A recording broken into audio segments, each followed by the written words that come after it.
네, 오늘 시편 102편의 표제어는 고난당한 자가 마음이 상하여 그의 근심을 여호와 앞에 토로하는 기도라는 제목입니다.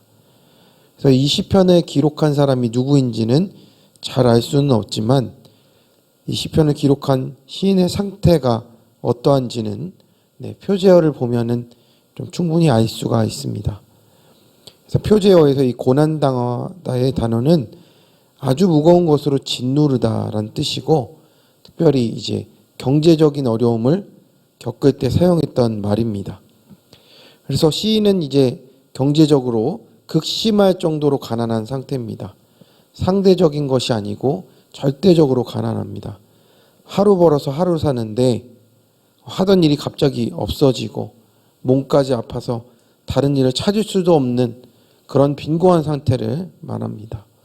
그리고 마음이 상하다라는 것은 정신과 마음이 상할 대로 상해서 죽은 사람 취급받는 것 같은 그런 마음의 상함을 이야기하고 있습니다. 얼마나 힘들겠습니까? 그래서 그렇게 경제적으로 심리적으로 짓눌리는 상태에서 이 시를 쓰고 있습니다. 그래서 저희가 읽지 않은 1절에서 11절의 본문은 자기가 연기 같고 타버린 숫과 같고 광야에 홀로 있는 부엉이와 참새 같다고 이렇게 얘기합니다. 그리고 음식을 먹는데 이게 빵인지 재인지도 모르겠고 물을 마셔도 그게 눈물이다라고 고백할 정도입니다. 근데 시인이 이렇게 아무데도 기댈 데 없는 자신의 처지를 바라보다가 탄식을 하고 그 탄식하는 상황 가운데서 또 자신의 나라를 보니까 그 조국의 상황도 다르지 않다는 것을 깨닫게 됩니다.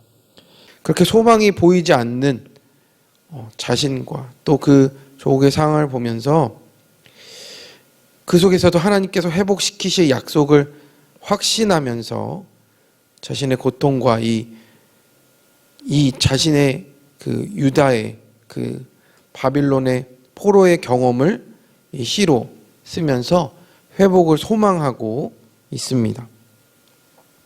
그래서 1에서 11절을 살펴보면 나 또 내라는 단어가 얼마나 많이 나오는지 보니까 24번이나 나옵니다. 그래서 11절에서 살펴보시면 나 또 내라는 단어가 나오지 않는 구절이 없습니다. 그래서 이렇게 기도를 올려드리면서 모든 초점이 자신에게 맞춰져 있습니다. 그래서 11절에서도 시인은 자신이 기울어지는 그림자 같고 시들어가는 풀과 같다 탄식을 합니다. 그런데 저희가 읽은 이제 12절 이후로는 12절에서 22절에는 나 또 내라는 단어가 한 번도 나오지 않습니다. 대신 여호와라는 단어가 8번이나 나오는 겁니다. 시인의 시선이 이제 자신의 내면에서 하나님을 향해 시선이 바뀌어 간 것입니다. 그래서 자신을 볼 때에는 그저 탄식밖에 없었는데 이제 하나님을 향하니까 이제 좀 달라지기 시작합니다. 성도님들, 그렇습니다. 우리가 힘들고 어려울 때 자꾸 고개를 숙이고 자기 자신만 바라보게 되면은 말라 비틀어지는 풀같이 우리는 아무것도 발견을 할 수가 없습니다. 그렇지만 하나님은 항상 현존하시고 다스리시는 영원한 하나님이심을 우리가 보게 된다라는 겁니다. 그래서 시인은 시온, 곧 예루살렘, 이 온 유다를 회복시켜 주시기를 소망을 합니다. 그리고 더 나아가서 자신도 시온 사람 중에 하나이므로 나에게도 그 긍휼을 베풀어 주시기를 소망하고 있습니다. 그래서 이 시편에서는 하나님이 시온을 긍휼히 여겨 주시는 이유는 그 정한 기한이 다 찼기 때문이라고 말하고 있습니다. 이제 예레미야 선지자에게 70년이 차면 돌아오게 하겠다는 그 하나님의 약속의 근거에서 기도하는 겁니다. 그래서 14절에서 16절에 보면 주의 종들은 이제 바벨론에 잡혀 있는 유다 백성들이고 또 이 시온의 돌들은 허물어진 성전의 자네들을 뜻합니다. 그래서 유다 자손들이 그 성전을 그리워하고 그 잔해를 귀하게 여기는 것은 그동안 과거에는 깨닫지 못했지만 베풀어 주셨던 하나님의 은혜 또 그 복들을 그리워하고 있는 것이라고 하는 겁니다. 그래서 우리가 지금 하나님을 믿고 있고 또 은혜와 복들 가운데 있는데 우리가 그것을 분명히 감사함으로 기억해야 될 줄로 믿습니다. 그래서 유다 백성들이 조국으로 돌아가게 되면 이제 많은 나라들이 하나님이 하나님이심을 알게 될 것이라고, 그 영광을 드러내게 될 것이라고 말하고 있습니다. 그래서 유다 백성들이 실제로도 포로에서 돌아와서 더 이상 범하지 않았던 죄가 무엇입니까? 우상 숭배를 완전히 몰아냈습니다. 왜냐하면 그 우상을 숭배했을 때 자신들에게 하나님의 심판이 임했고 또 이 모든 세상의 주관자는 하나님이시라는 것을 바벨론 강가에서 깊이 깨달았기 때문입니다. 그래서 이렇게 시인은 그 기도가 계속 이어지고 있습니다. 그래서 17절에서 18절에 보면 빈궁한 자가 나오는데 이 의미는 발가벗겨진 사람입니다. 아무런 소망이 없는 사람, 나라가 망해서 정치적으로, 경제적으로, 사회적으로 모든 권리를 박탈당한 포로의 삶을 사는 이 유다 백성들을 말하는 겁니다. 그러니까 하나님을 떠나니까 그 모든 것이 다 없어지고 무너지고 빼앗기고 박탈당한 그 삶을 살게 된다라는 겁니다.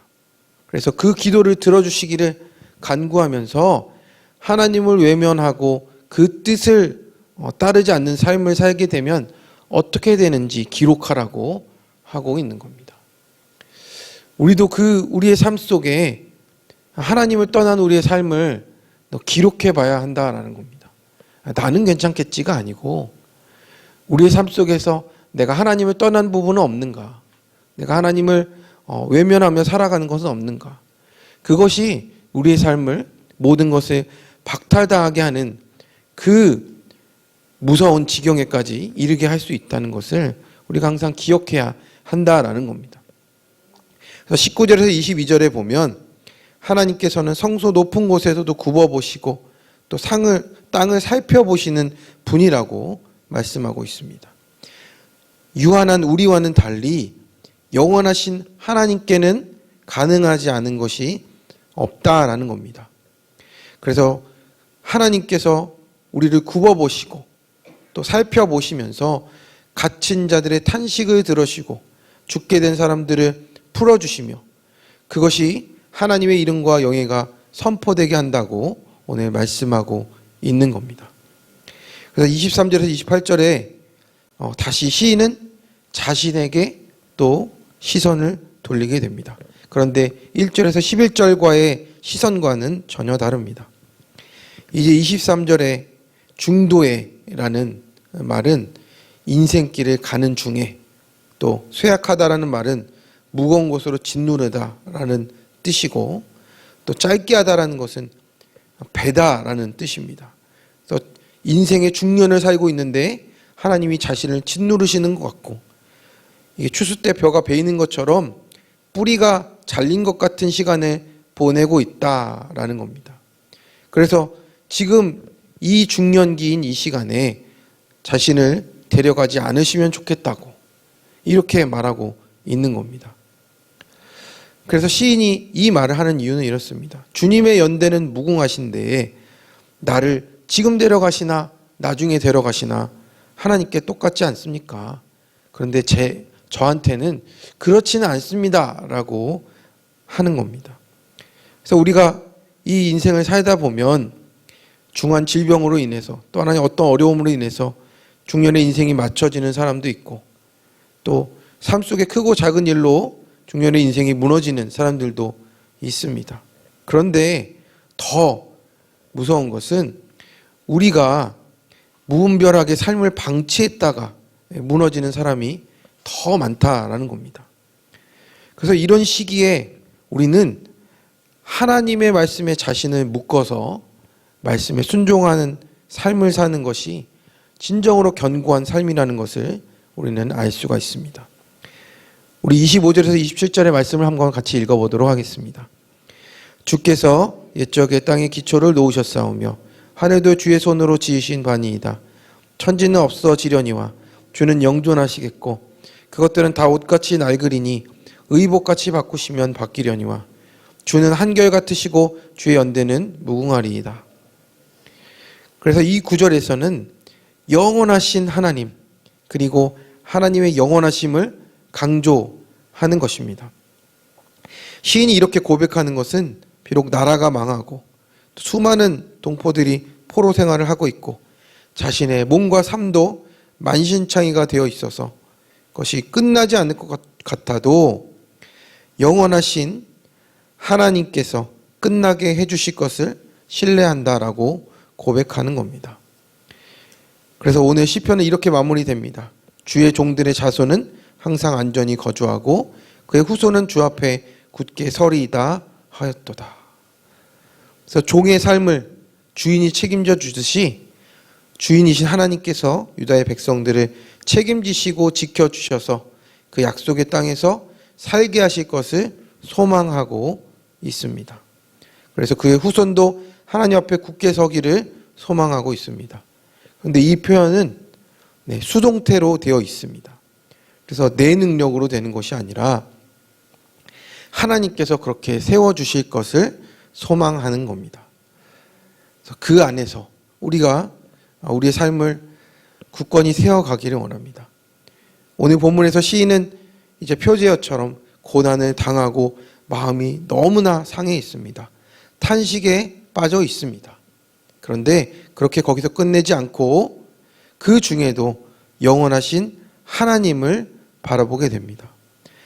그러므로 고난당하고 상할 대로 상하 있는 나를 넘어서 또 나의 동포와 그 공동체를 생각하게 되고 다시 예루살렘으로 회복시켜 주시기를 간구하는 기도의 자리로 나아간다라는 겁니다. 그리고 그 회복 속에 자신의 회복도 있기를 소망하는 것입니다. 성도님들, 우리도 시인처럼 큰 고난을 겪고 마음에 큰 상처를 입을 수도 있습니다. 그때 우리가 회복을 소망할 수 있음은 유한한 사람이나 소멸될 세상을 바라봄이 아니라 영원하신 하나님을 바라볼 수 있기 때문임을 믿고 나아가시기 바랍니다. 또한 나뿐만이 아니라 내가 속한 공동체에 대한 영원하신 하나님의 약속이 이루어질 것을 소망하면서 기도하는 지경에 이르시는 성도님들이 되시기를 바랍니다. 그래서 그 영원하신 하나님을 바라봄으로 소망의 나날을 담대히 살아가시는 싱의 모든 성도님들 되시기를 축원합니다. 아멘. 이 시간 오늘 주신